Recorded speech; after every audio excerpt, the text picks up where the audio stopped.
served in the Georgia legislature for 20 consecutive years, 8 years as chairman of the Appropriations Committee, which most followers of the legislature know is key assignment.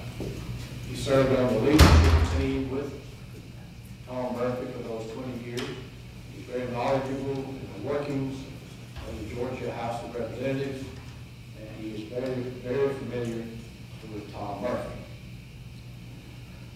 Among my most prized possessions is this book, Mr. Speaker, the biography of Tom Murphy by Richard Hyatt.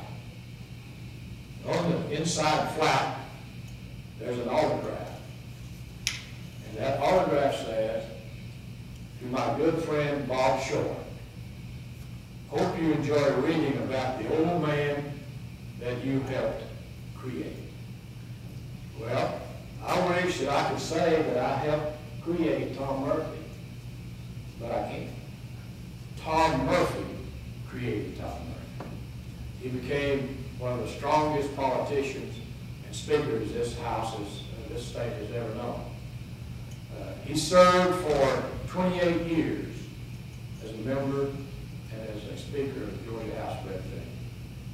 That's the longest tenure any speaker has ever held in the history of this country. He served under 8 Georgia governors. I'll list them for you. Ernest Vandiver, Carl Sanders, Lester Maddox, Jimmy Carter, George Busby, Joe Frank Harris, Zell Miller, and Roy Bond. That's 8. I beg your pardon.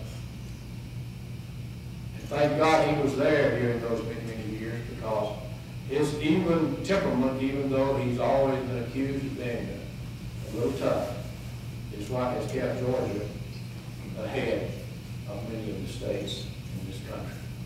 So we want to talk about Tom Murphy today. Tom Murphy was born, I'll give you a little of his background since Mike isn't here.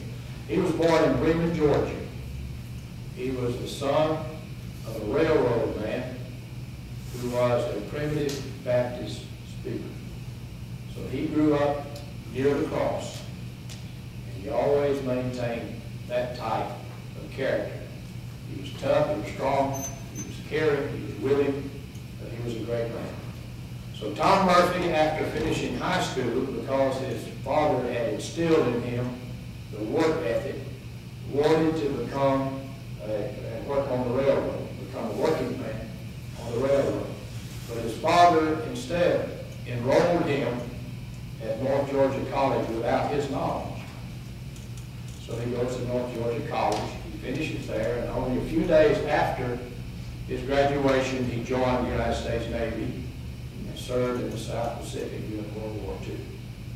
Upon his return to Bremen, he decided to go to law school. So he enrolled at the University of Georgia. He married a very nice sweetheart over in Bremen, and there's a story I can tell you about that. My good friend and golfing partner, Reverend Dr. Randall Williamson, told me this story one time about Tom Murphy. He said that Tom Murphy had just come home from the service and didn't know any young ladies in Bremen because he'd been gone for so long. So Williamson fixed him up with a blind date. And Tom Murphy didn't like her at all, but he liked Williamson's date.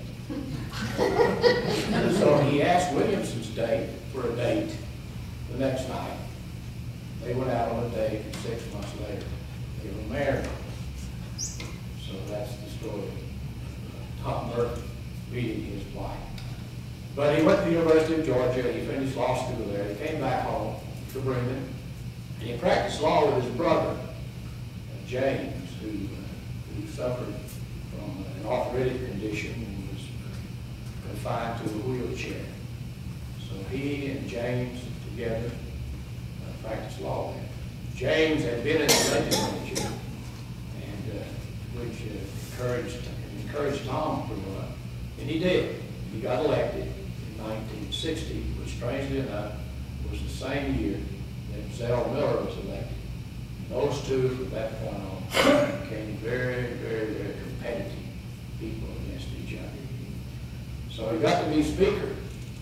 And after that, Bubba McDonald can take up the story of Tom Murphy much better than I can. So Bubba, let's talk for a minute about the man, Tom Murphy. He was covered by the press as being a tough dictator. Was he that? Speaker Murphy was a tough presiding officer. You got to understand, when you've got 179 egos in that smoke-filled room back in the early 70s, that it requires somebody with organizational skills. It requires somebody with a strong determination to keep the house in order. And Mr. Murphy was good at that. He was portrayed, as Bob says, by the media. And of course, if I may take you back just a little bit before that, Speaker Murphy was one of the big leaders when Governor Maddox was elected governor by the House of Representatives. And that was when the House got its independence. Prior to that, under the Sanders administration, under the Vanderbilt administration, under the Arnold administration, you can go back, the governor appointed the Speaker of the House. The governor pretty much called the shots on everything. But in that period of time when the state was in limbo between then Bo Calloway, who had run for governor as the Republican nominee, Lester Maddox as the Democratic nominee, and then Ellis Arnold in a write-in campaign. There was no majority vote for anyone. Therefore, at that time, the law required that the House of Representatives elect the governor, and of course, they elected Lester Maddox. In that interim there, though, was when George L. Smith was elected Speaker of the House, and that was the first time that a Speaker had been elected independently by the House of Representatives. And then, of course, Speaker Smith passed away in 1972. Tom Murphy was Speaker Pro Tem at that time, and then Speaker Pro Tem Murphy became Speaker of the House there in 1972 and served until he left the General Assembly. But yes, I had a great friend of mine, a trustee in my church in Commerce, where I was then the Ford dealer, Mr. Joe Hurst, a great guy. And he would always just get on me Sunday after Sunday about why that I like Tom Murphy and why I voted for Tom Murphy to be Speaker of the House. He said he's the most arrogant person I've ever seen in my life. And some people saw that in Speaker Murphy as he presided over the Georgia House of Representatives. But when you sat down with Speaker Murphy, whether you were a member of the General Assembly of Georgia, whether you were someone from Hay Power, or wherever it was, he gave you the time to discuss your issues with him. Unlike so many other office holders of distinction, if you wanted to speak to Tom Murphy, if you would go in his office, and if you sit there long enough, wait your turn, you could see the Speaker. Now, one of the ways that he maintained his loyalty to the Georgia House of Representatives is that if Carlton Caldwell, if you've been sitting in there 45 minutes, and Carlton Caldwell walks in there to see the Speaker about something, as soon as the person that's in the Speaker's office leaves, he's going to see Carlton Caldwell then. He will see the members of the House at the first opportunity that they can visit with. And that kept him very close to each and every member. It didn't matter whether it was Republican or Democrat. If you were a member of that House and you want to see Speaker Murphy, he would see you. Then if you were an individual that had an issue that you wanted to discuss with him, and you went in there to see him, you're going to get an answer if you ask him a question. It may not be the answer that you wanted to get, but you can write it down, because he was just so frank and so upfront and so plain that you always knew where he stood. You didn't leave that scratching your head wondering whether you made an impact on your position or whatever. He was dead on target, and he would tell you exactly his position on whatever it was. His love, he loved Georgia. Speaker Murphy loved Georgia. He loved every part of Georgia. His humbleness was with the elderly and children. The times that we have seen him go to the well of the house, and didn't go there on just any and every issue, but when he would leave the podium and go to the well of the house on elderly issues or children's issues, he was a very, very sincere and humble person to do that. I had the unfortunate privilege of going to Gracewood in Augusta, to the institution over there, where the most severe handicapped children are. And I was chairman of the Appropriations Committee at that time. And you have the Mongoloid children, and it's just you just can't appreciate life until you visit somewhere like that. And the speaker turned to the superintendent when we were getting ready to leave and says, "Don't invite me back." He said, "I won't come back." He said, "I will not come back. But if you ever need anything from the state of Georgia, just let me know." He said, "It'll be done." And that's Tom Murphy. You mentioned George L. Smith, who was Speaker, I think, on 2 occasions. How would you compare Speaker Murphy to Speaker Smith? Well, there were 2 different personalities. My short time with Speaker Smith Speaker Smith ruled with just a couple of 3 people that he was close to, and he didn't let his tentacles go out and involve more and more members. And I don't think Speaker Smith was as compassionate as Tom Murphy. George L. ruled with his eyes. And I never will forget a time that we were voting in my freshman year on a pay raise for the members of the General Assembly. And I had told the speaker that I would not vote for it unless it was on the voting machine. We had opportunities at that time you could have a hand vote, or you could record your vote by a voting machine. And the machines at that time, you would, when I would push my button, the total would click.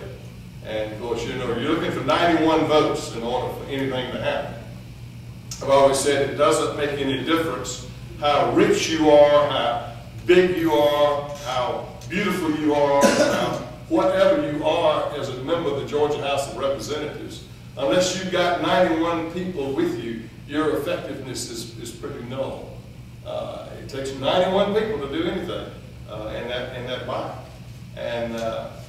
But as I watched the speaker, George L. Smith at that time, we were raising the pay of members of the General Assembly from $3,200 a month a year to $4,700, $4,800, and $5,200.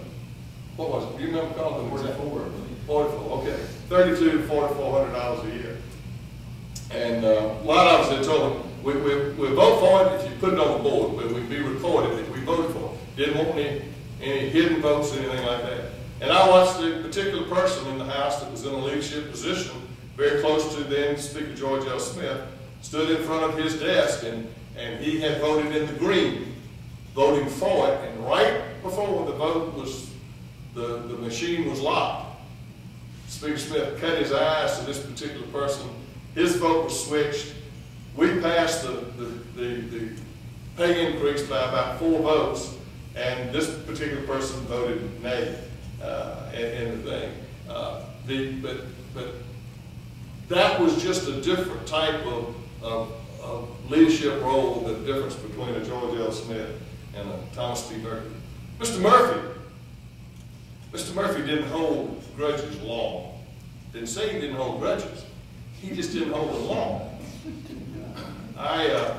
Carlton and I experienced a time when a good friend of ours, a very capable person, Al Burns, ran for Speaker of the House. Al was majority leader. And he ran against Speaker Murphy in one of the upcoming terms for Speaker of the House. And it was a brutal fight among legislators for that. Mr. Murphy, of course, won. Al was put back for a couple of years, and then he was brought back into the fold because he was a very capable person, a very smart individual, person with talent that needed to be in a leadership role. Brought him back in, and he became Speaker Pro Tem of the House of Representatives.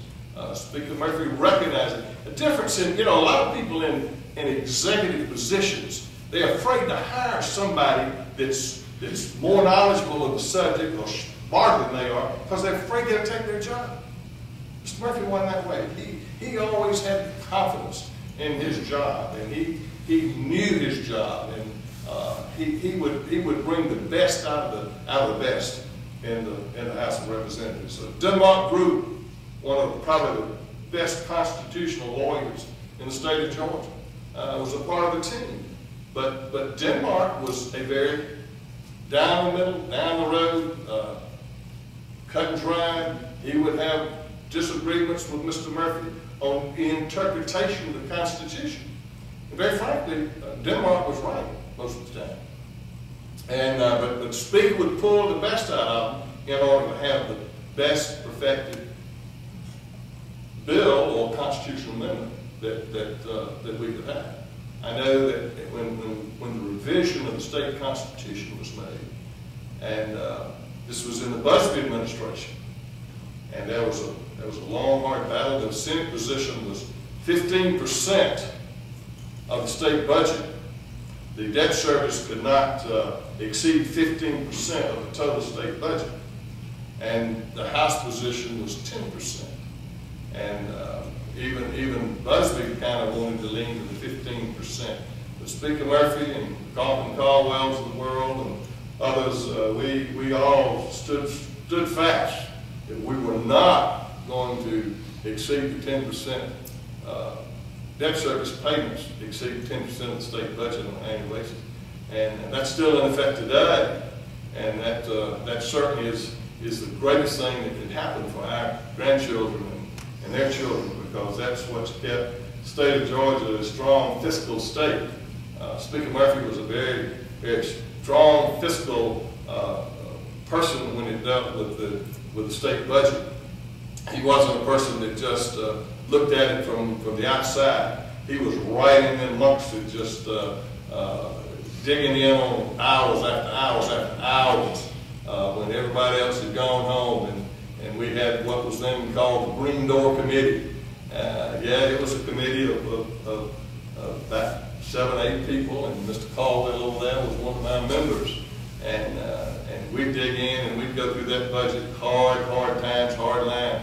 And if you just look back at the state of Georgia and see where Georgia was when I was elected to the General Assembly of Georgia in 1971, the state budget was $1.3 billion. $1.3 billion. And today, just the education portion of the state budget, that's being the public schools and the college and the university, the regents' budgets, exceeds $9 billion a year. And but during the 70s and the 80s, Georgia's economic growth continued to just expand. You know what happened, and it was that strong fiscal responsibility that I think that people like Tom Murphy had a position in and was a major player in, to make sure that we were a state with AAA bond ratings. And one of the times I was channeling, I went to New York and I picked up a check for $280 million for the state of Georgia.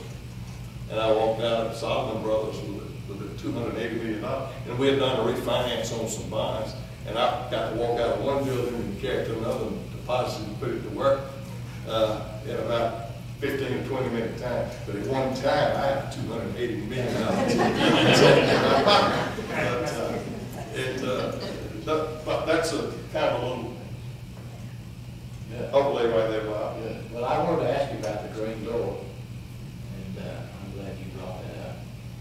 You know, Governor Sanders, when he was in office, very impressed with Speaker Murphy's first term. He saw leadership there.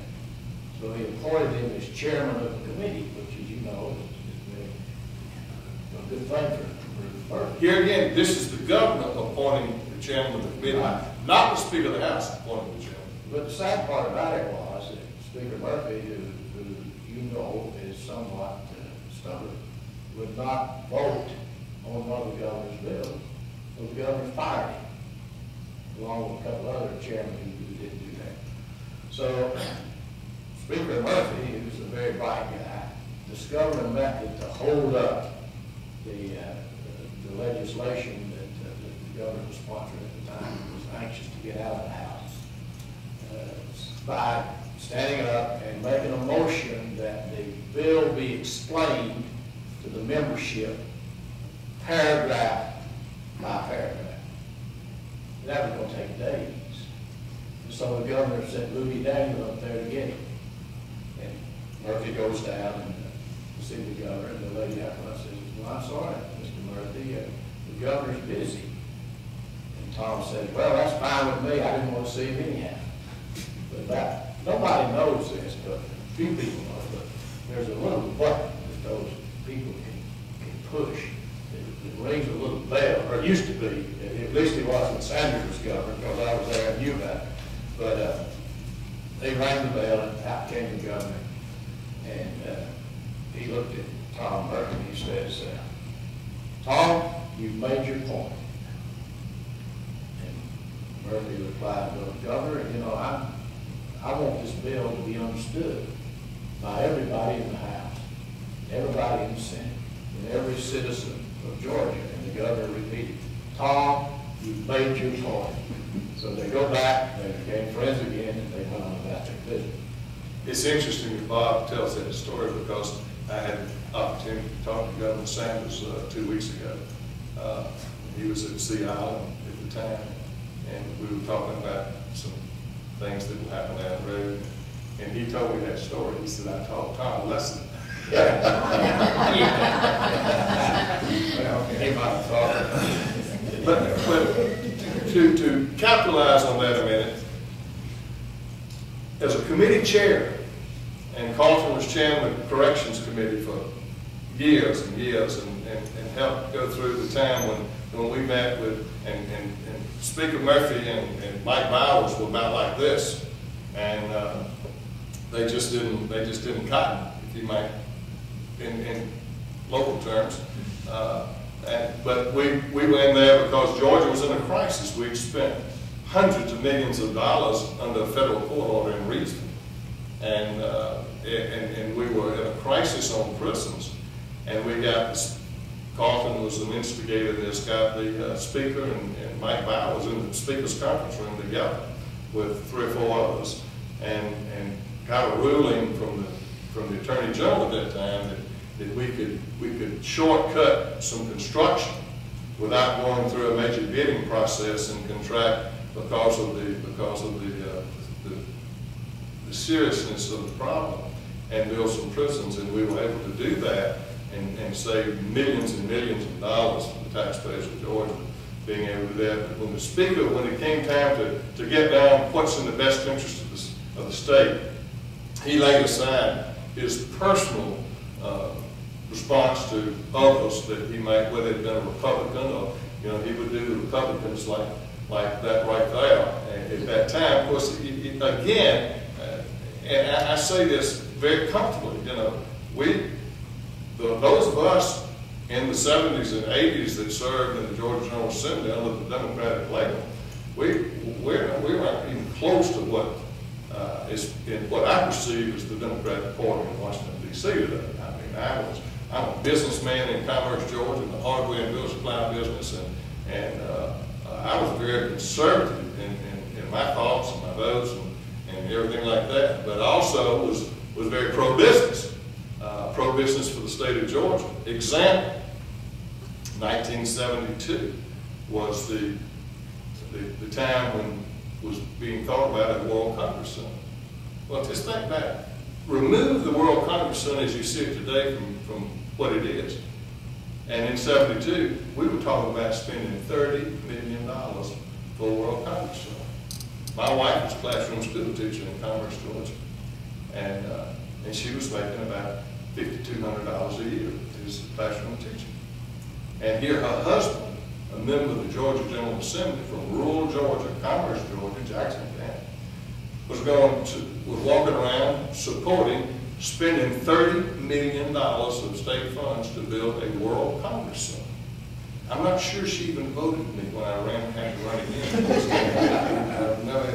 Speaker Murphy was the one that came down when the bill was being debated on the floor, and we had Watts Larson from Dublin, Georgia, a very articulate attorney that wanted the World Congress Center to be in Dublin, in the middle of the state, and he made a very good case for it as far as spending that money. He just really didn't want the World Congress Center, but if we're going to spend it, he wanted it done in Dublin, Georgia. And Speaker came down one of those times, and he came out as well. Came out and from his place as Speaker Pro Tem and spoke in favor of the World Congress Center. I don't have to tell you what that has done for the economics of the state of Georgia, but that was just the first phase. The second phase was $70 million. The third phase was probably twice that more. And then on top of that, later in time, and this is the real, you said just get it right down to what it really is, didn't you, Bob? Shell the corn. Shut it down. Well, on Sunday afternoon in what's called the old Stadium Hotel, as chairman of the Appropriations Committee, I had the privilege of sitting in a meeting with about 12, 13, 14 men one Sunday afternoon, and that's where the Georgia Dome was conceived. Rankin Smith on the Falcons was there, and he was willing to do so-and-so, and there was so much to be doing so-and-so, and the state of Georgia spent $19 million building the Georgia Dome. The rest of it was done being paid for through leases and through ticket sale contracts with the Atlanta Falcons. The $19 million was to clean some hazardous material that was there with the A.O. Smith Paint Company, was down there on that site next to the World Congress Center. Ladies and gentlemen, today, let me tell you what, the Georgia Dome has been a money maker for the state of Georgia. All the SEC championship games and things that have gone there has been one of the strongest economic engines that we've had. But it started, there were 10 men in the Atlanta area that put up $100,000 apiece. Throwing out some names, and he's not with us anymore, but he wouldn't mind. It was Mr. John Williams, the Williams Brother Concrete Company. He was one of them. Mr. John Adderholt, who's still living in Atlanta, and Latimer, Aaron Reynolds, and these kind of people that stepped up and said they put down $100,000 apiece to guarantee this program to get started and get it kicked off. And in my experience in business, you've got to make an investment in order to make a return. In the state of Georgia, it has to do the same thing in many ways. And Tom Murphy was always willing to look at every avenue of what type of investment we were going to make. Investment in our children, investment in our educational programs, investment in our university systems, investment in anything, but he wanted to make sure that the investment was going to generate and produce. One of the key issues, and I keep referring back to my friend Carl from Caldwell here, but not because he's here, but it's because he was a major player in it. But you know, Speaker would have thrown me out of the state capitol if I'd have come to him with something in our highway funds that wanted to do a $20 million bond issue for highways in Georgia. We never passed a bond issue that exceeded 5 years on highway, because number one, the highway doesn't last 20 years. and you'd be paying for something that's already worn out and gone. I'm not saying that that's not done today, but I'm just saying it wasn't going to be done and would not have been done and was not done in the time that I was in the position and the Speaker was in the position he was in the State House of Representatives. You came to the Capitol in 1971. Correct, sir. Jimmy Carter was governor. Yes, sir. You had an opportunity to work on the reorganization legislation. Yeah, Mr. Speaker didn't like me that much. He called me one of the disciples of Carter. And that was another disciple of Carter right there, too. There were 13 of us. Elliot DeVittis was one. Sam Nunn was one. Mike Egan, Republican in the House, was one of the disciples. Fulton Caldwell, Grace Hamilton. Colton. I don't know. But anyway, and this was, here again, with all due respect to my friend President Carter, he would ask us to look at issues, and we'd look at them, and we would all be unanimous as to our position that we sent back to him. He'd go right the other way. Right the other way. John Delaney wasn't with us on that. No. But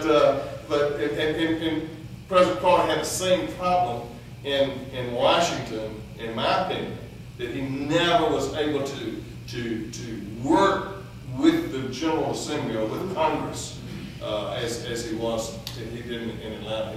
He had his son with him, and I will forget this. James Sloppy Floyd was chairman of the Appropriations Committee, and I remember that one of Mr. Carter's, Governor Carter's son at that time was maybe 17, 18 years old, and caught Sloppy Floyd in the hall and got him out of shirt collar and said, "Sloppy, Daddy wants to see you downstairs." Let me tell you what, Sloppy Floyd never went downstairs. I can tell you. Right there. What were some of the other battles that were fought around the legislature when you were there?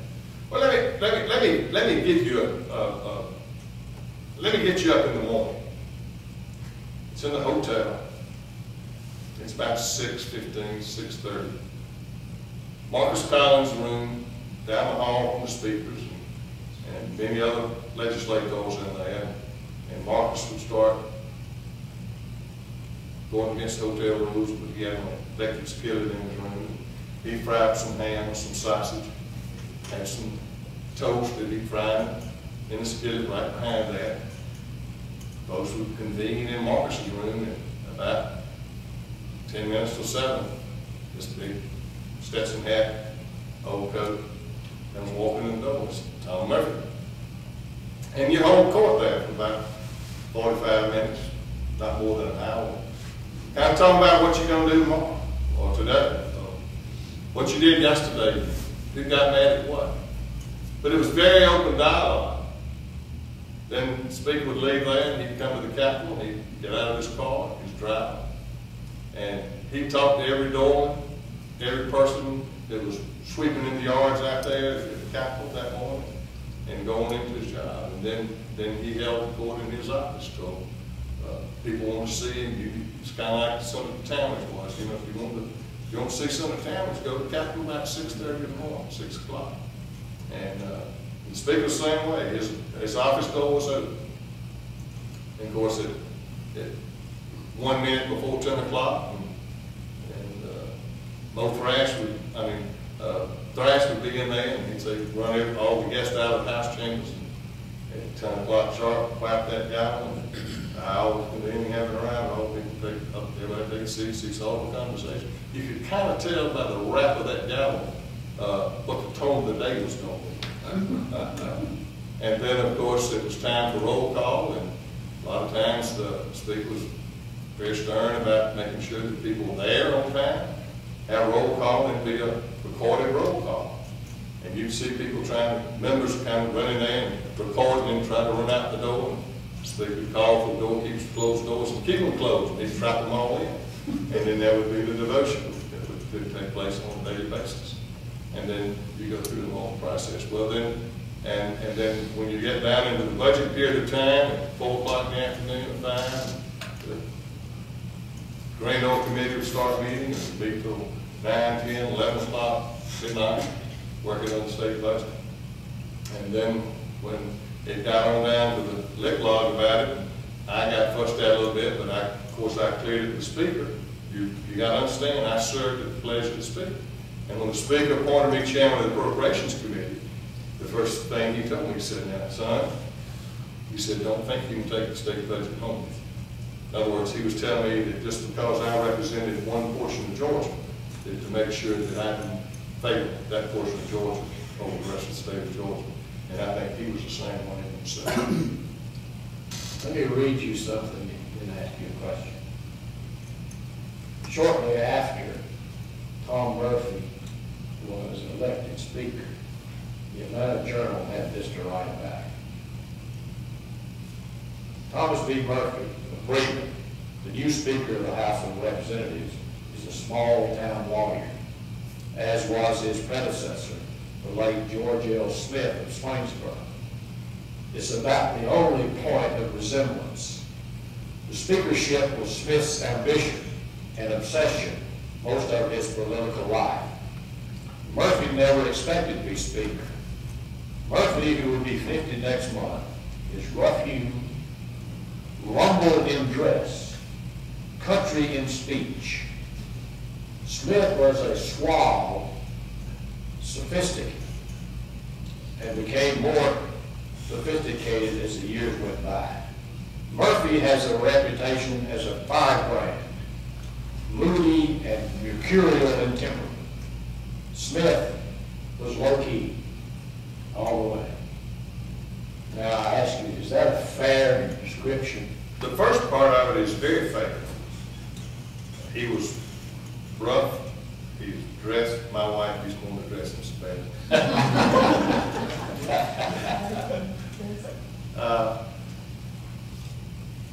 I disagree with the fact of him, well, he was a country lawyer, absolutely.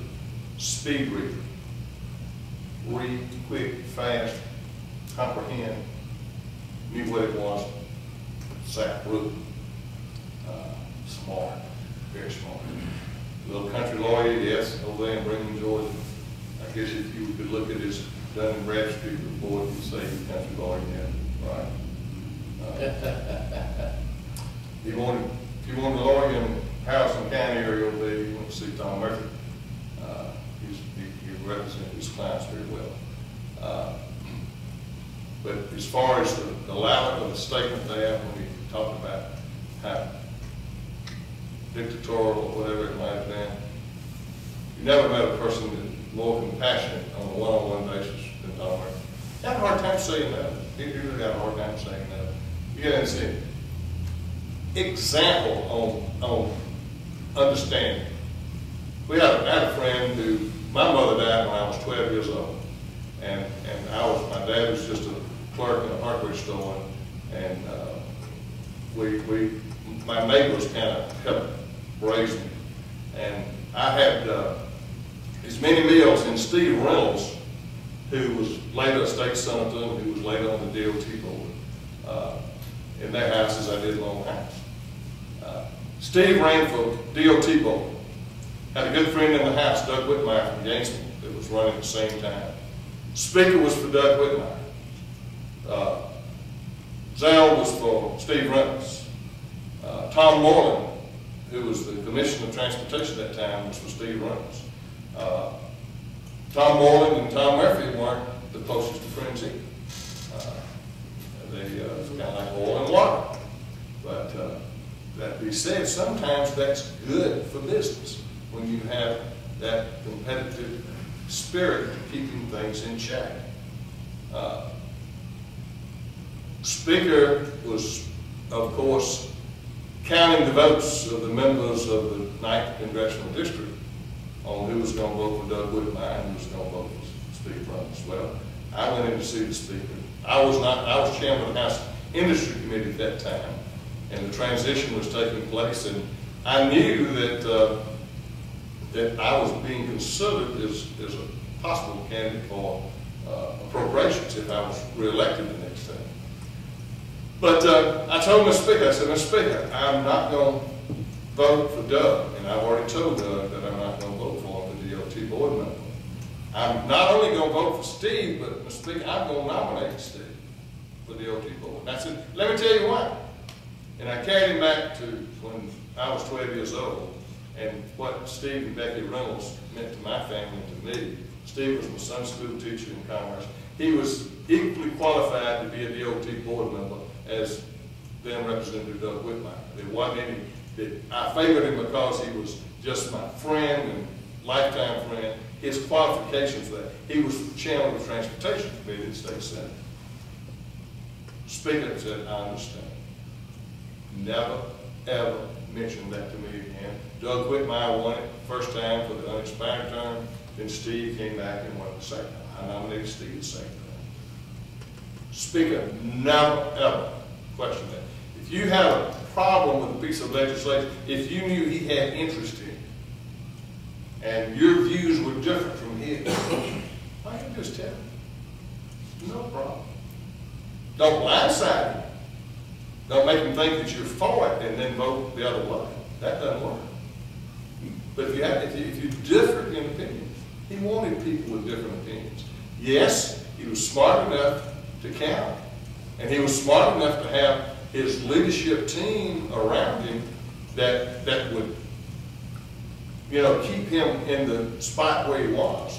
But yet he was also understanding enough that he needed to know the other side of the story. And he made himself available for you to disagree with. Speaking of Tom Moore, you remember Alvin Davis? Absolutely. Alvin Davis was a friend of yours and mine, and the speakers, and Lieutenant Governor Miller. But every time it got, in Alvin's view, too far apart, he would sponsor a luncheon at the Commerce Club. And he would invite the speaker and the lieutenant governor and me, because he knew my relationship, lifelong relationship with the lieutenant governor. But we would sit and eat, and at the appropriate time, Alvin would say, fellas, this arguing business is hurting now, and you got to stop. And the speaker would say, got no problem with Lieutenant Governor? We just disagree on Tom Moore. The Lieutenant Governor said, got no problem with the speaker. He and I have a little difference there, but we were okay. So we'd leave. By the time they got back to the captain, they'd be talking to reporters saying, that Lieutenant Governor is doing this, or that speaker is doing that. Well, here again, you've got two presiding officers of two of the branches of the General Assembly. And, there was Speaker Murphy was asked the question all the time again, would you like a camel form of government? And he said, yes, I can be the unit. That's no problem. And again, you had two leaders that maybe in the eyes of the press and sometimes the eyes of the public, it looked like they were on separate tracks. But ladies and gentlemen, I've sat in that room working out positions on the state budget in the interest of the Georgians, and Zell and Speaker Murphy during those times when everybody thought they were like this, they were right there together in the best interest of compromising on issues. And this is not hearsay. I was a witness to it myself, and have walked across the hall with Speaker Murphy many times to sit down in office with then Lieutenant Governor Zell Miller. And the respect for each other was there. Well, as I was remarking coming up here this afternoon, you do not appoint the son of your enemy as a Supreme, as a Superior Court judge. There is that friendship. Let me read you this. I discovered this in this book, which I hope all of you will read. It's a very good book on Murphy, very accurate book on Murphy. And if you believe in the theory that only opposites attract, then you'll be interested to know that Miller and Murphy are so much alike that it's frightening. And this book captures each of them better than anything that I've ever read. And I want you to hear this. Because the Murphy-Miller relationship is well documented. It is a cross stitch, endlessly weaving in and out of the two men's lives and careers. There is 8 years differences in their ages, but their heritages are similar. Each was reared in a hardcore Democratic family, revealing the memory of FDR. Each family was anti-towns and said so. Each enjoyed a headstrong, undisciplined childhood. Each harbored a desire to coach. I failed to mention that Tom Murphy always wanted to be a baseball coach in high school because he was such a good baseball player when he was young. Each came from a family active in local politics, with parents on both sides serving as the mayor of their respective hometown. Each family tree could be traced back to the Georgia General Assembly. Murphy's to the House, Miller's to the Senate. Each of them had a leadership role in the administration of Western Mountains. Each is an obsessive baseball fan. Each one reveres traditional country music. Each one respects Georgia history. Each one cheers for the Georgia Bulldog football team. Each one was and is consumed by the process of politics, enjoying the chase as much as the finish line. These two men also share adjectives such as stubborn, complex, shy, insecure, and ill-tempered. I thought that was very interesting. What do you think? Very interesting. And very true.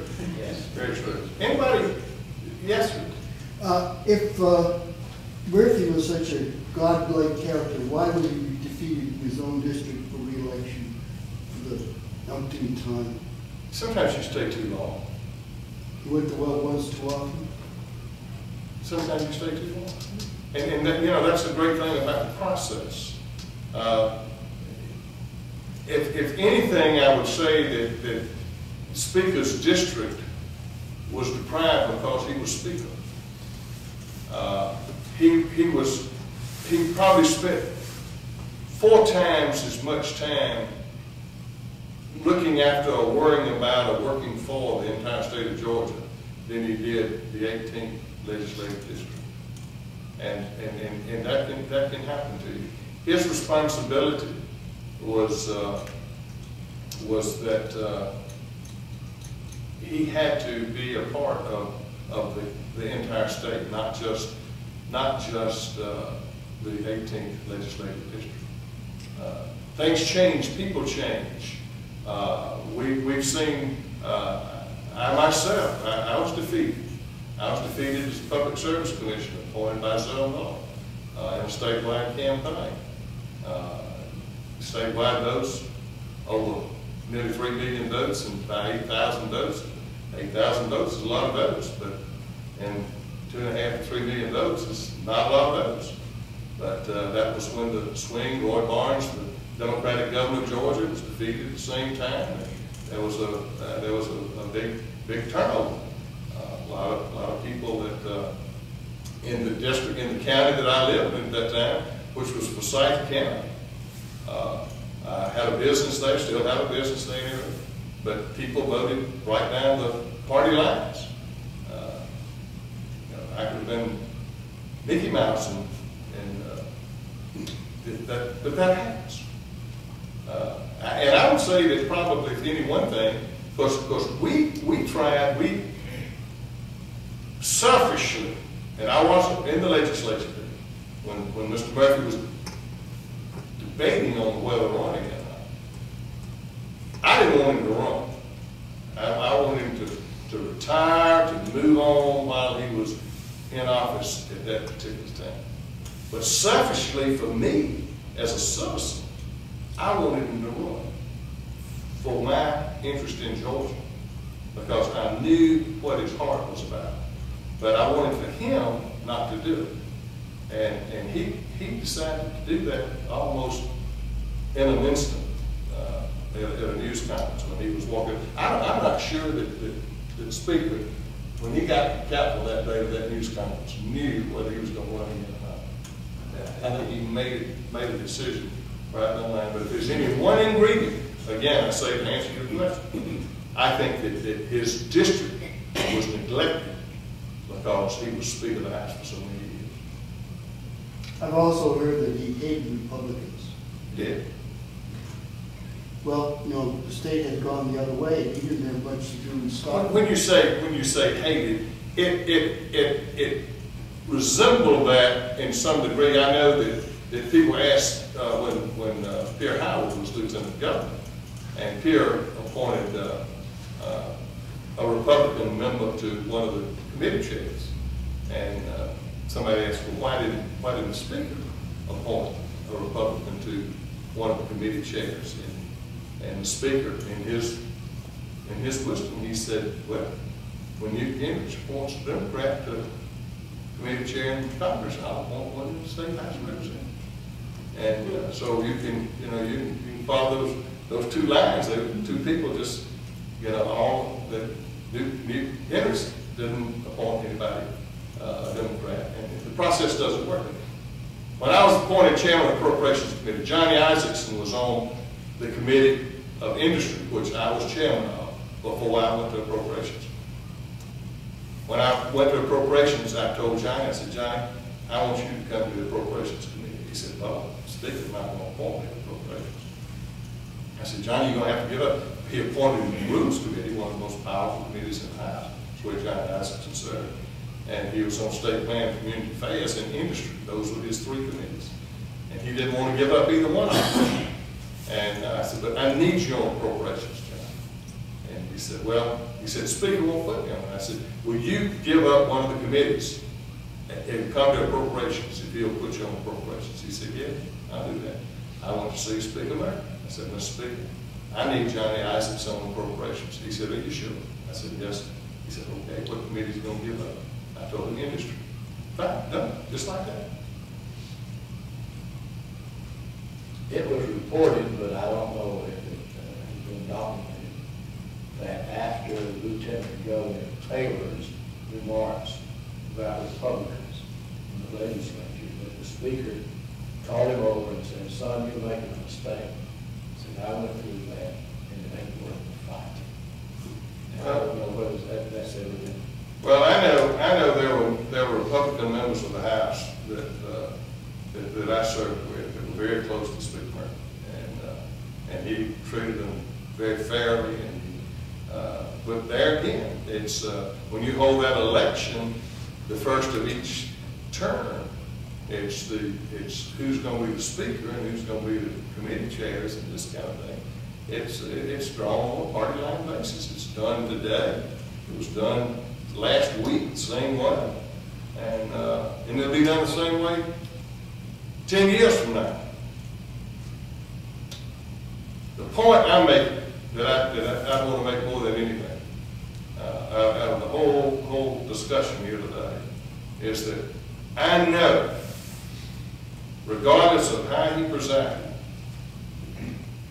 regardless of how he appeared to the general public from what we now have educational television, which was born in the early 70s, and when it was a 35mm camera, to what it is today, that the Speaker, Murphy, genuinely put the state of Georgia before any of the politics that he was involved in, because he just had the compassion, the love, and the interest, and a vision for the state of Georgia. Well, you have to be tough to be Speaker, don't you? You better be. Exactly. You gotta be tough in a classroom of 30 kids. But you put 179 Bubba McDonald's that just got elected and think, that I'm on top of the world now. Man, I've been elected to the Georgia House of Representatives, and here I go. Just 178 of you, I wasn't got it. But, I mean, anybody tells you that they got elected to the House of Representatives and their ego didn't kind of kick in a little bit, don't invest your money in it, because they're not telling you the truth. It's just something, and it's an institution that you can't get at Harvard, you can't get at Yale, you can't get at Emory, University of Georgia. You experience it by being in that. And again, it's working with everybody that's like. Yes, sir. Yes, sir. No, go ahead. Well, I was just going to ask, obviously the Speaker of the House wields a great deal of power, and certainly that was demonstrated throughout Tom Murphy's tenure there. How is that power implemented primarily? Is it through the appointment of the chairs of the various committees? Is that where? That's your leadership team, yes, sir. Yeah. And so his influence in terms of the wielding of the power. Correct, sir. Follows that path.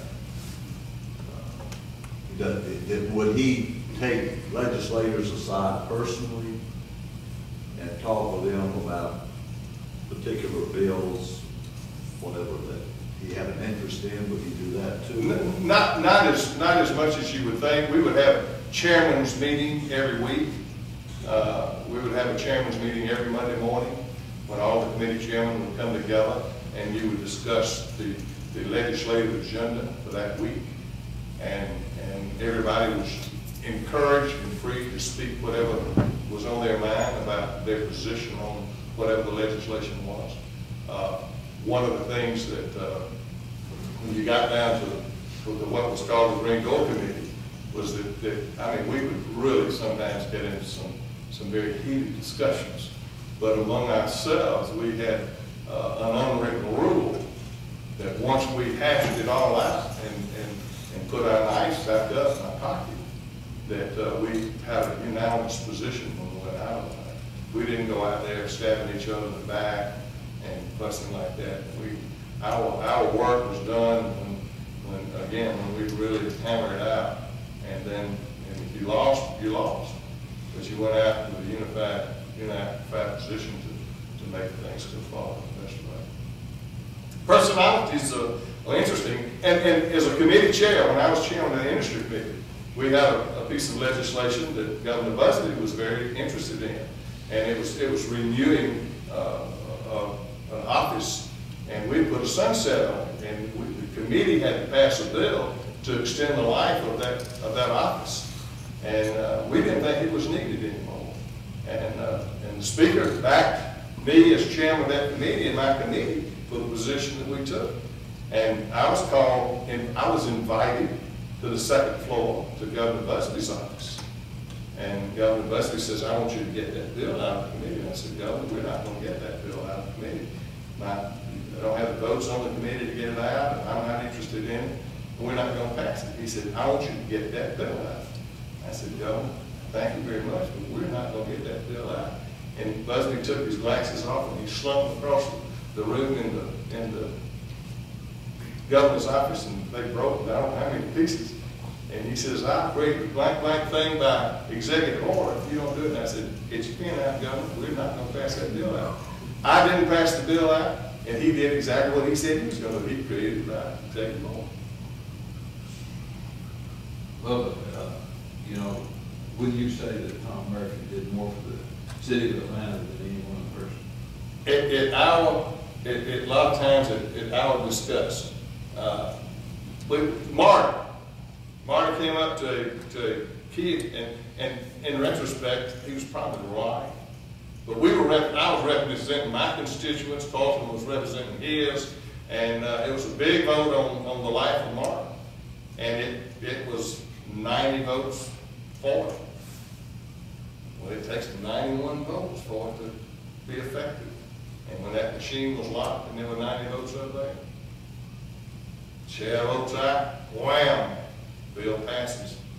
Marty goes in, dealt with the sales tax is the issue. You know, he used to say, so goes the city of Atlanta, so goes. That is correct. And I say that too. I mean, even though I sometimes miss the early morning news to see who got killed in DeKalb County that night or Clayton County, you know, and it was, but truly, Atlanta's our capital city. It doesn't belong just to the city of Atlanta. It's our capital city. You and I as Georgians, we've got a tremendous amount invested in our capital city, and it is the economic engine of the Southeast. There's no ifs, ands, or buts of that. Yes. From a financial point of view, obviously he came into this world as a poor boy. How is he going out? Speaker Murphy, Yes, if you could go to his home, you would think that you had gone back into the early 50s, and it's a very little simple ranch type house, partially brick, and molding on the inside, 8-foot ceilings, got a little molding, it's about that wide in the house. Very, very plain, just vanilla. Loved his family. Mr. Speaker would go out with quite an estate. He married well. Miss Agnes' parents had a lot of real estate in the Harrison County area. this is what I was after, basically. Sir? That's basically what I was after. Yeah, his real estate over there is worth quite a lot of money, but it came from her side. Now, he's been a very successful attorney himself. His practice dealt mostly with workman comp cases. And, Thank you. Thank you, Bob. Commissioner McDonald, first I want to say that I grew up in the 18th District, and am a native of Freeman, Georgia. Grew up right up the street from Speaker Murphy. Our families were friends, and I have a lot of my own stories about Speaker Murphy. But I was hoping that you might comment on your run for governor, a race in which I believe the nomination ultimately went to Zell Miller. correct. And Tom Murphy's influence and motivation behind supporting you for that run. Probably the most significant part about it is that we were in Governor Miller's office, then Lieutenant Governor Miller's office, one afternoon during the 1989 legislative session, and we were talking about what's going to happen in Georgia and what's going on, and the Speaker turned to Zell and he said, "Zell, said, now I'm going to support Bubba, the governor." Said, I just made my mind. I've watched him and done all this kind of stuff. So I'm going to support Bubba, but if he doesn't make it, said, I'm going to be supporting you. And that was all that was basically said at that time. Just a very simple, plain conversation. Goes back to my opening remarks. When Tom Murphy told you something, you don't have to run it down and keep polishing it to make sure it stayed bright and shiny. What he said, it was done. That was done. Speaker was very, very helpful to me in my run for governor. In some lives, he could have been a negative because there were people in the state that saw him as something that he wasn't really what he was, and that would, I'd have people come up to me, Tom Murphy's back in there, I'm not going to support you. So that's life. It happens that way. But again, as a candidate for governor, as a member of the Georgia House of Representatives for 20 years, having somebody that you work with, that would stand by you when they thought that you were right in what you were doing and your cause, you just don't find that every day of the week. I mean, that's just people that do that. I want to ask you the question about the Speaker's position in his last week. Did Harrison County feel neglected because he was Speaker? No, I'm talking a young man back here that lived there. I think he hit the nail on the head. I think that the voters in the 18th District had felt neglected for quite some time because, as you said, he had to be involved in everything that was going on in the state. And he had told many of his key folks that he was not going to run. And I truly believe what you and Congressman Caldwell said, that he probably didn't know until right till he went into that news conference whether he was going to run or not. And some of his influential supporters that had supported him for years and years and years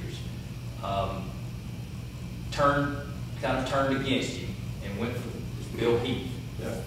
And then there was a growing number of down the line Republicans that became part of the 18th district from Paulding County. And if the speaker, in his role as speaker, wanted to do that district different, he could have done it different. I'm telling you, He could have. He did it. He was involved with it, and it was a correct geographical district, made whole. Wasn't split in a whole lot of different counties, but in the way, some of the ways that in reapportionment things are gerrymandered.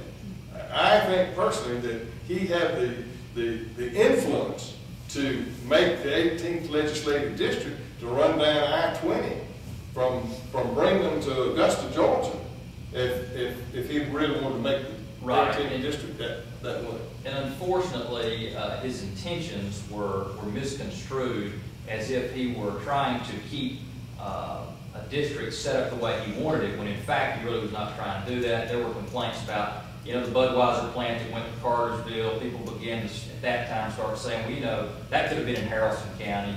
He's committed himself to keeping Haralson County rural because he wants to protect his base. And so things that the perceptions out there weren't really the realities, but he eventually caught up with him over time. After he lost, and I had the time to go visit with him again, I said, Mr. Baker, why did you run?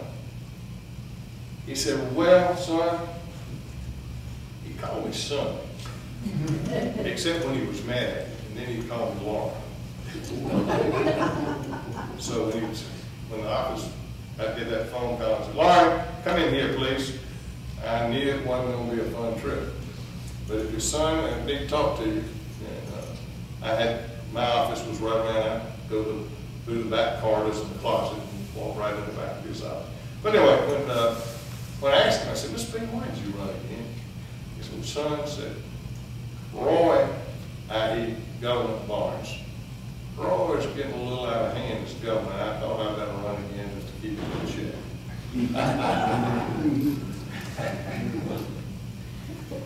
As I understand it, the speaker refused to wear a seatbelt. And I felt, when I had read that that was a very poor example to set for the people who lived in Georgia. What was his reason for that? Couldn't agree with you more. I couldn't agree with you more, but that's his opinion. And I mean, I'm an old 30-year pilot, and I, pick him up every time. I have a problem, even as a legislator. I had a problem early on, and I used to go out. I was on Motor Vehicles Committee with a convention. It was this little machine, little sled that ride down 25 miles an hour. We hit the bottom of it to show what example why the seatbelt is. I have a problem with the seatbelt law because I felt like that we were continuing to take away the common sense of individuals, and we're making puppets out of people. We tell them when to get up, when to go to bed, what they can eat, what they drink, how they drive, this kind of thing. But then the flip side of that is that it's not just your life in the seatbelt, it's my life meeting you on the road, and if you lose and you slide out of your seat and go and lose your car and wreck somebody else, that was my conversion to supporting the seatbelt law. But in the earlier stages of it, I wanted people to think independently. I'll probably get disagreements in this statement I'm about to make right now. I don't believe in term limits. I don't believe in term limits. I think you're taking away the responsibility of the electorate when John Smith can only serve 2 terms or 4 terms by some statute. I think that you need to be responsible when people put you there. If they want you to stay there a little bit longer, if you're doing a good job, you should be able to. That's just my opinion, and I think it's probably in the minority, but I think, again, when you say you can't serve the 2 terms, then you're relieving the public of their responsibility. Whether you're doing a good job or a bad job, doesn't matter. You can't be there any longer.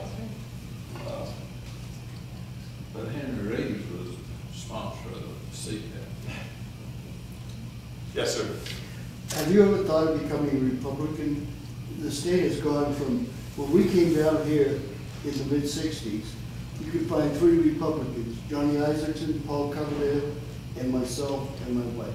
That was for a while I came. You could have been on the speaker's finance committee. But, have you ever thought of switching over? Well, when you say switch, I haven't voted for a Democratic president since Jimmy Carter. I voted for Jimmy Carter the first time. The Democratic Party at the national level it left me. My vote in this past general election looked like a scatter gun shot from a shotgun. I'm not going to vote for Pinocchio just because he's a Republican. I'm going to vote for Pinocchio because he's qualified or she's qualified to do the job that I think needs to be done. And I have been a very, very independent voter. Unfortunately, in Georgia, you have to run as a Republican or a Democrat. When I ran for re-election to the Georgia Public Service Commission as a Democrat, at the same time when Governor Barnes was running as a Democrat for re-election as governor of Georgia, you know what the sweep was. You know what happened in that. Was I not voted for him because I didn't do a good job or wasn't qualified to hold the job? Zell Miller must have thought I was qualified to hold the job because I ran for governor at the same time he did, and then 7 years later he calls me. In the meantime, Johnny Isaacson was in that same race in 1990, and in the mid-90s he called on Johnny to chair the State Board of Education because he wanted Johnny to solve some problems that they were having there. And then when he called me and asked me to come to see him, and I did, and he said he wanted me to serve on the Public Service Commission unexpired term, and I turned him down. He called me back again and said, look, I want you to take this job. I said, I got people knocking my door down, Bubba, take this job, and here you're turning me down. And, but I called Johnny and I said, Johnny, what kind of support does Zell give you when he put you on the Board of Education? He said, it's been fantastic. And so I yielded and took the responsibility of the Public Service Commission, did what I call an independent job from standpoint. But Zell was a Democrat governor that appointed me to the Public Service Commission, and I felt like that I had an allegiance to run again under the Democratic label, which I did, and wasn't successful, turned the page and moved on. Tell us a little bit about serving on the Public Service Commission. These days it's kind of hard to sort out the politics on the Public Service Commission. Maybe I ought to do that in private weekly. This is about Tom Murphy today. I'll be glad after the clock ticks of the program here to discuss that. But I don't want to be talking about Bubba McDonald, Public Service Commissioner, when I'm really here as a guest to talk about the longest serving speaker in the nation, Tom Murphy. But I'll be glad to answer that question for you. Other questions? I did want to ask, I assume that Speaker Murphy was very well informed concerning all proposed legislation. Did he actually read, digest all the bills? No, sir. No, sir. How did that work? 2,000 bills and those other responsibilities. I've only known 3 people in the General Assembly myself that read every bill. One of them was Benson Ham, one of them was Robin Harris, and the other one was Denmark Rubin. Do you know anybody else called? That literally read every piece of legislation. Benson Ham was noted for changing grammatical errors. He would come to a bill and he'd wear the flow out, changing grammatical errors where there was a typo or something like that. But he caught it. He caught it. Going to Orange and close. Well, I didn't serve in the House of Voice. But the bills had captions, and Speaker would read those captions. Of course, it was his responsibility to assign them to committee. And of course, just in the simple caption of the bill, a lot of times would dictate if it was a piece of local legislation, it went to state plan community affairs. If it dealt with the revenue of the state, it went to Ways and Means. If it dealt with the expenditure of the state, it went to Appropriations. And, no, sir, he didn't revisit that. But you got, again, all those people out there, and you take that well down there, when you go in that well of that house, you better go in there with some bit of knowledge and solid ground, because you can get blistered down there. If you go down there and try to smooth something over on somebody, there's somebody out there that knows a lot more about what you're talking about than you do. So you got to be careful as how you approach that. But Speaker was, as I said, he was a quick reader, and of course he knew the rules. You know, you can be a presiding officer, and if you know the Robert's Rules of Order or the rules of the House, and you make quick judgment decisions. But even that, and I saw the Speaker. My seat was right down the very front, and I saw the Speaker with a Republican representative from DeKalb County. Really just blistered him. Speaker blistered him pretty bad on parliamentary procedural, and in fact it made the Speaker so mad he turned his gavel over to Speaker Pro Tem and walked out and went to his office. Well, I'm one of those committee chairs that's supposed to kind of, you know, help calm the waters, and I just got up out of my seat and went right back in the office with him. And he sat down at his desk, and I looked at him and I said, Mr. Speaker, you were wrong. Chester Morton was the guy's name. I said, you were wrong, Mr. Speaker. You shouldn't have, you were wrong in what you did. He never said a word to me. He got back up, went right back into the rostrum, went right back into the Speaker's chair, took the gavel again, and apologized to Chester Morton. That says a lot about the man. He saw his error, but it took that team that he built upon to have somebody to tell him just like it was, you know. And when he sat down in his chair, he realized that. He realized that. And he has so much respect for the 179 other members of that House and its independence, which, again, ladies and gentlemen, is so good for Georgia when you have that legislative independence from the executive branch, and that's what our forefathers put together for you. You have the executive, the legislative, and the judicial, and they need to stay independent of each other to make the democracy run. How many committees are there in the House, and how are they determined how many there are? Who controls the number and size? And each body establishes its own committee. I don't know how many are there now.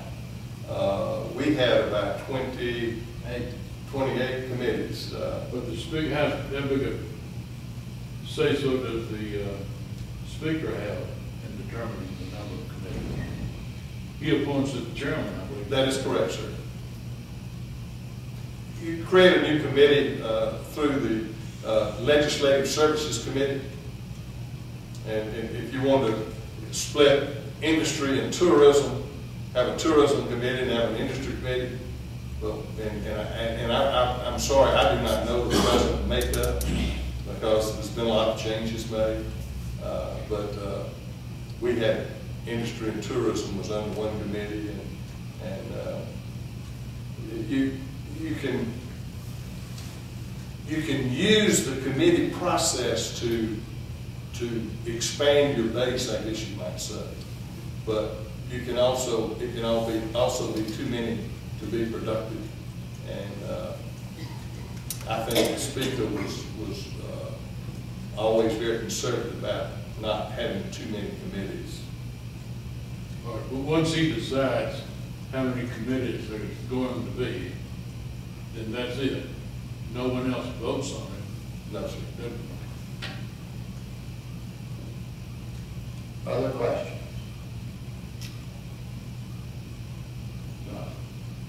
Yes, sir. We have 159 counties. We have 179 people in the House of Representatives. Isn't that too many? 180 members of passing. I was saying, Mr. Speaker, is one person, then there are 179 members out there. But, you know, isn't that too big to make it representative, that they can get anything done, there's so many people, so many counties, 159 counties, 159 sheriffs, 159 superintendent schools and all the rest. It seems to be, just to be a bureaucracy. I agree with you. I think there's too many too. But let me tell you what, go down here to Blairsville and say you want to consolidate Hiawassee and Blairsville and you're going to put the courthouse in Young Harris. Those are the ones that are in charge of that, not the General Assembly of Georgia. Consolidation of government services is done locally. And the area that I represented for years, Jefferson was the county seat, there was Commerce, and there were about 7 municipalities in that one little county. 3 school systems. Then there's Banks County right above, that's courthouse. Banks County would consolidate with Jackson County if the courthouse could be in Banks County. Jackson County would consolidate with Banks County if the courthouse could be in Jefferson. But they ain't gonna put it on the county line now. Not gonna happen. Not in my lifetime. The only thing that I think is going to consolidate counties. I want to qualify this as another opinion from here. Is when the General Assembly provided the local option sales tax for schools, because you have counties that do not have any shopping district in it at all, that still exists, and they have the sheriff, and they have the superintendent, they have all that. They're buying all their groceries and their hardware and their clothes and automobiles in the adjacent county, but yet they haven't to pay ad valorem tax to support those schools. It's when the pocketbook rubs the wall for the county seat or somewhere like that, that's when things will change. We can't even have a jail in conjunction with the county. That criminals have been involved, I guess, but it seems ridiculous. Well, we all have to, and I never forget Dean Tate was Dean of Men at the University of Georgia, and Dean Tate said to him, to me, the greatest challenge that he had was change itself. And that's something that we all have to, that's what I always admired Speaker Murphy about. He looked not at the short side, but he looked at the long side of Georgia and what was going to be best for that first grader going into those schools. And his commitment to the technical schools and for those education facilities to be one within 50 miles of everybody that wanted to go to school somewhere and advanced education for their economic benefit. And you have people that are willing to sit on just what's good right now, but holding that bonding program for the state of Georgia and the AAA bonding capacity wasn't just for us today, it's for tomorrow's, and it's just saved our state millions and millions of dollars in interest. And I can't, and of course, again, there was the Zell Millers involved in it, there was the governors involved in it, there were a lot of people involved in it, but don't take Tom Murphy out of the picture, because he was very, very much a player with authority, that again loved children and wanted to make sure that the elderly were taken care of, those that had taken care of him when he was coming up and looked after and asked to make sure that they had a heart of government. Had a heart of government. Wouldn't believe it. Wouldn't believe it if you never knew him anywhere except on television. But I'd fight for him. Guarantee you that any day in the week. Well, you heard what Representative McDonald thinks of the speaker. Let me just take a minute to tell you what some other great public officials have said about it. George Busby, is our former governor, described Tom Murphy as being a man with a tender heart who provided strong leadership through an ever-changing times that helped make Georgia a progressive state that is fiscally sound, which is what Representative McDonald said. Senator Zell Miller saw him as a man who has been in the center of almost everything that has happened good in Georgia politics over the past 4 decades. Jimmy Carter has said Tom Murphy is Georgia politics. The late Senator Herman Talmadge called him the most stable force in state government. And believe it or not, Atlanta Journal-Constitution political writer Tom Baxter says that Tom Murphy is the one who has defined the character of Georgia. Thank you, Bubba. We're delighted to have you here. Let's give him a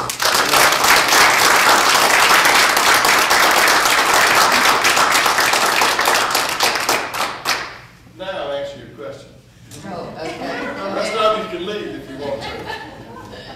Please do. What was the question again? I know it dealt with Public Service Commission. Just tell us a little bit about the Public Service Commission. It's hard from the media these days to get a general impression of what's going on and who's for what and all of that. Zell Miller, when Zell asked me to fill an unexpired term, he said, "Let me tell you about what I'm looking for." He said, "I'm looking for somebody that's had a successful business career that knows how to operate and run a business." And fortunately, I've had that.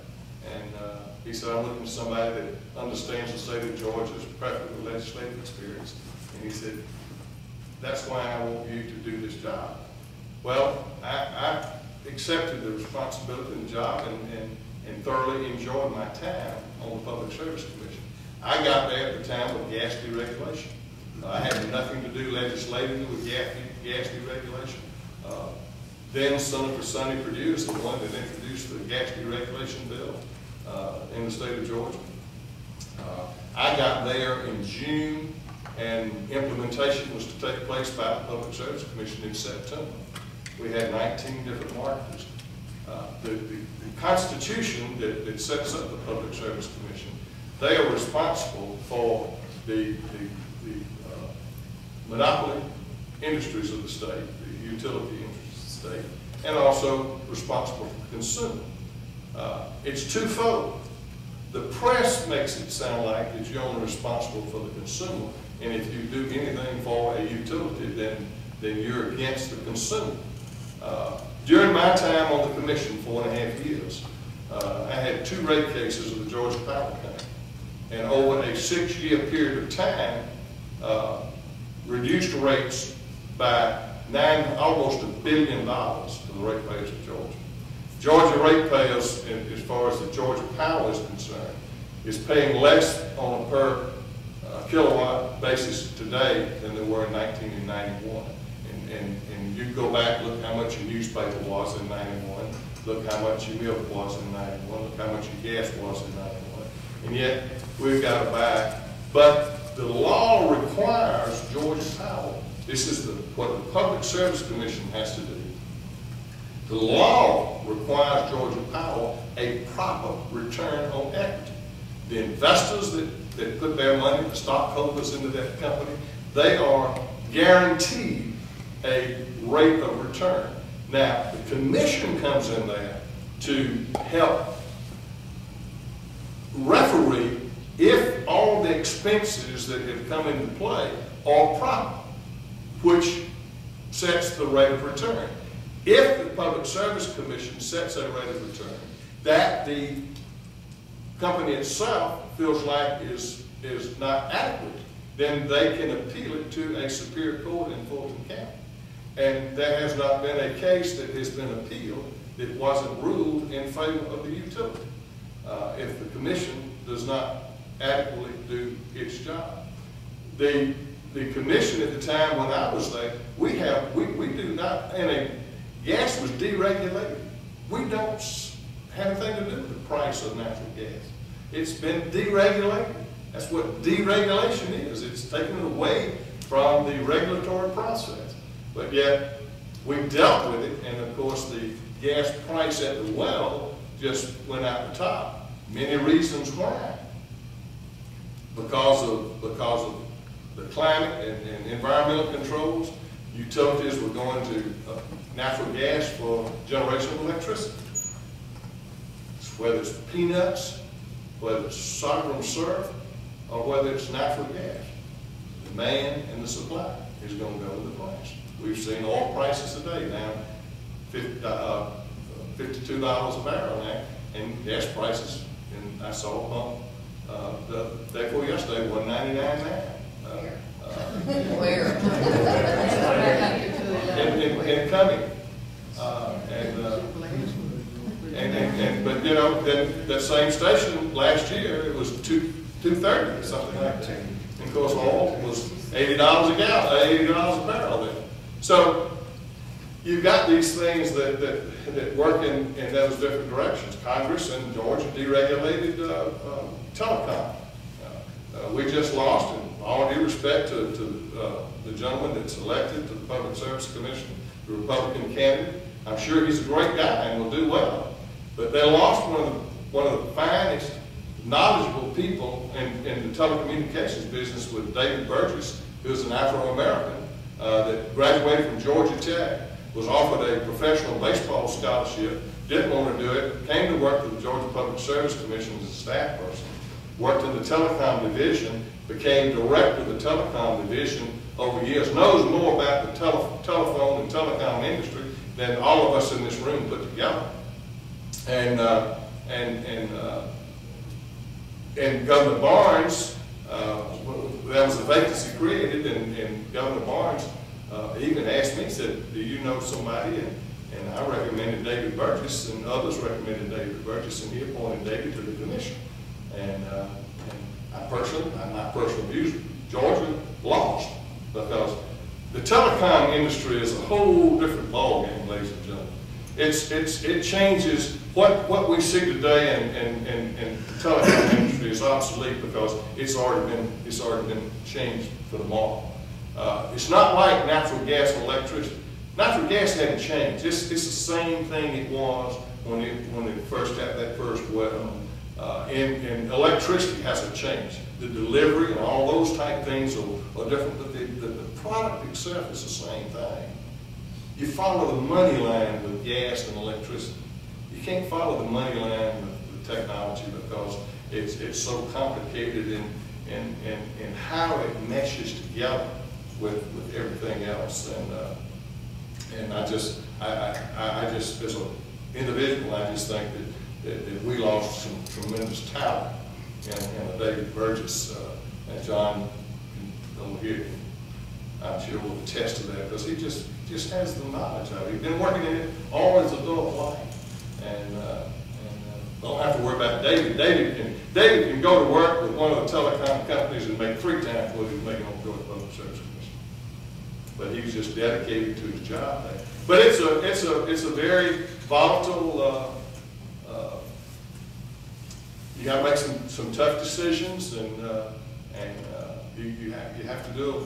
You depend on a lot of staff work, crunching numbers and bringing them to you, and it takes a lot. In my opinion, you get scolded sometimes if you talk to a person with Georgia Power that's in their technology field or in their finance field. But I never did want to make a decision on my thoughts only alone. I wanted to talk to people that were experts, that lived with it, and I got different opinions. I would talk with industry, i.e. the purchasers, the textile people, or the big industries and the gravel business and crushing business that use a lot of electricity. But the commission has always put the consumer at the very top and got the best rates that the consumers. And like I said, I had 2 rate cases when I was chairman of the Public Service Commission, and both of them were rate reductions. But you can't, and by Georgia law, if they can prove that if it's costing them more fuel costs have gone up, then they have a right to recover that fuel cost. And that's in the law. It's not all the commission has to do is to decide if the numbers are correct, that they show that it costs them. They have to abide by the law. Well, unfortunately, in the state legislature, among the 180 people in the House and 56 in the Senate, you're going to have people that are going to take the high road, and they're not going to take the responsible road. They're going to take the politically popular road. You know, it's not fun to vote for a utility increase. It is not fun, but sometimes it's responsible. Sometimes we didn't have blackouts in Georgia like they did in California, and then what are they paying in California for utility rates? We haven't had blackouts in Georgia like they've had at Con Edison in New York. You know, I'm a proponent of nuclear energy. I think it's got to come. It's the cheapest, it's the cleanest, it's the best you can have. But it ain't popular with everybody. I fought the Sierra Club and can't even talk about things like that, you know, because it's bad. But people live next door to it in France and Japan and everywhere, and we've had no exposure with nuclear problems in years because technology has changed so much.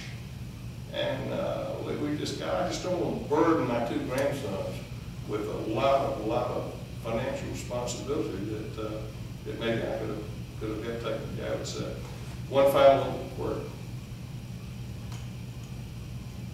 5 months after Zell appointed me to the Public Service Commission, I've gone through that first round of gas deregulation.